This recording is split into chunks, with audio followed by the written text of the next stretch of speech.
بسم اللہ الرحمن الرحیم. السلام علیکم. یہ جو سیشن شروع ہو رہا ہے اس میں پہلے محمد عمر صاحب کچھ اظہار خیال کریں گے. اس کے بعد اعجاز رسول صاحب مستقل اقدار پر بات کریں گے. اس کے بعد جو سیشن ہوگا اس میں سوال جواب انٹریکشن ہوگا ایک دوسرے سے. کوئی سوال ادارے کے لیے، کوئی ادارے کی طرف سے بزموں کے لیے، تو یہ ڈسکشن چلے گی. تو سب سے پہلے میں دعوت دیتا ہوں محمد عمر صاحب کو.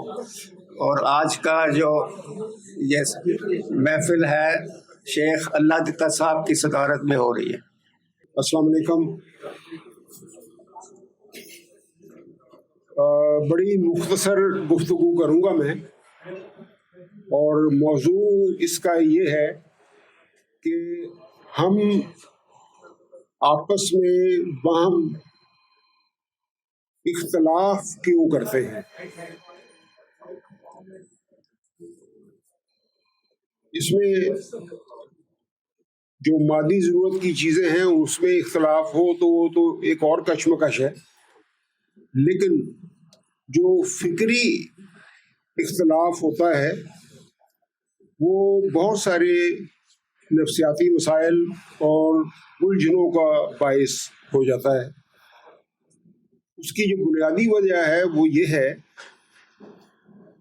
کہ انسان اپنے آپ کو عقل کل سمجھتا ہے، اور جتنا بھی اس کا علم ہوتا ہے وہ سمجھتا ہے کہ یہ آخری حد ہے. اگر علم کا ہم ایک دائرہ بنائیں 360 ڈگری کا، وہ علم جو انسان حاصل کر سکتا ہے، تو ہر انسان میں ایک محدودیت ہوتی ہے. وہ 360 کے اس دائرے میں چند ڈگریز جو ہیں وہ اس تک اس کی رسائی ہوتی ہے. باقی کا جتنا بھی دائرہ ہے وہ اس کے لیے بلائنڈ ہوتا ہے. جب کوئی دوسرا شخص اس پیراڈائم سے ہٹ کے کچھ علم کی بات کرے تو وہ چونک جاتا ہے، اور وہ یہ سمجھتا ہے کہ شاید یہ علم نہیں ہے. جبکہ یہ ریئلائز کرنا کہ انسان کا جو علم ہے اس کی ایک حد ہوتی ہے، اس سے زیادہ اس کی رسائی نہیں ہوتی.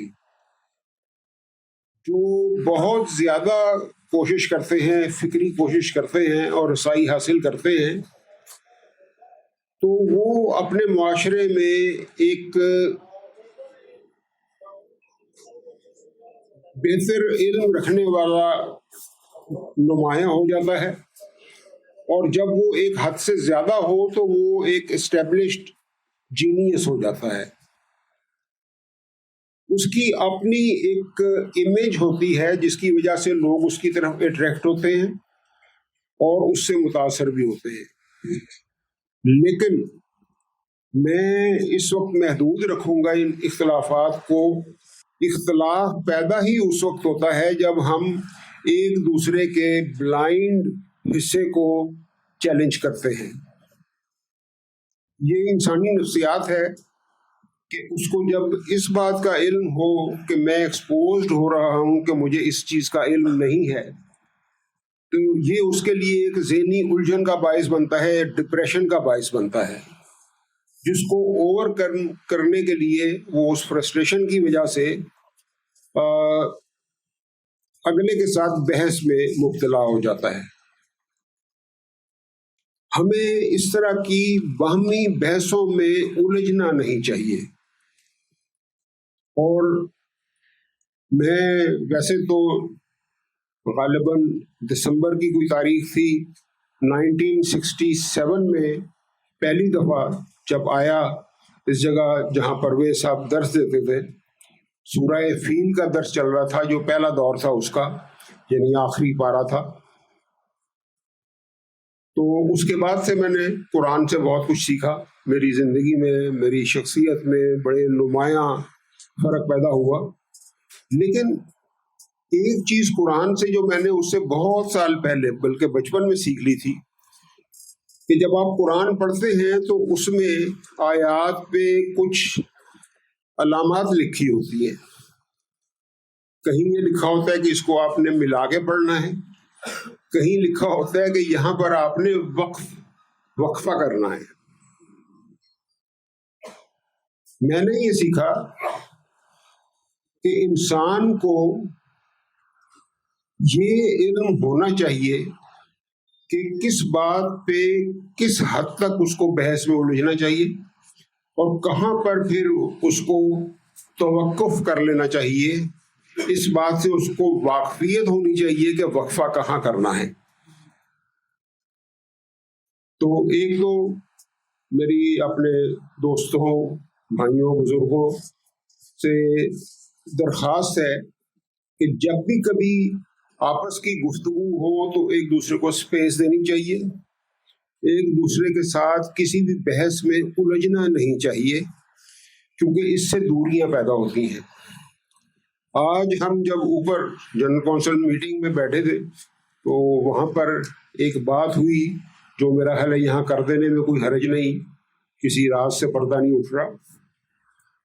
وہ یہ کہ ہمارے بہت سارے ایسے دوست جو طلوع اسلام میں تھے چھوڑ کر چلے گئے، یا انہوں نے کچھ اختلافی ایسی چیزیں کی جس کی وجہ سے ان کو الگ کر دیا گیا. یہ ایک صدمے کی بات ہوتی ہے، افسوس کی بات ہوتی ہے. اور مجھے فیلنگ یاد آئی بچپن کی کہ جب آپ بیلونز خریدتے تھے نا جو ہوا میں اڑ سکتے ہیں، تو اس کے لیے گھر والے یہ خاص طور سے کہتے تھے کہ اس کے دھاگے کو چھوڑنا نہیں ورنہ یہ اڑ جائے گا. یا تو پھر آپ اس کو کمرے میں لے جائیں، اس کو چھوڑ دیں، وہ چھت سے جا کے لگ جائے گا. اور اگر اس کو کھلی فضا میں چھوڑیں گے تو پھر وہ آپ کی دسترس سے نکل جائے گا. جب دوبارہ بچپن میں یوں چلا جاتا تھا تو اس کو ایک افسوس ہوتا تھا.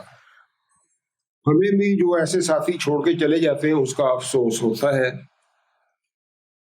ہمیں اس بات کا اندازہ ہونا چاہیے کہ ہم غباروں کو چھت تک اڑنے کی اجازت دیں گے، یا پھر یہ کہ ان کے ساتھ جو ہم دھاگا باندھ کے رکھتے ہیں اس سے ان کو اس بات کی گنجائش اور اجازت دیں گے کہ وہ جتنا بھی اونچا جا سکے وہ چلے جائیں. لیکن ایک رابطہ رہے آپس میں. میری بات تھوڑی سمبولک ہو گئی ہے، لیکن میں سمجھتا ہوں کہ یہاں پر تمام دوست میری بات کو بہت اچھی طرح سمجھ سکے ہیں. میری اتنی ہی درخواست تھی. بہت شکریہ.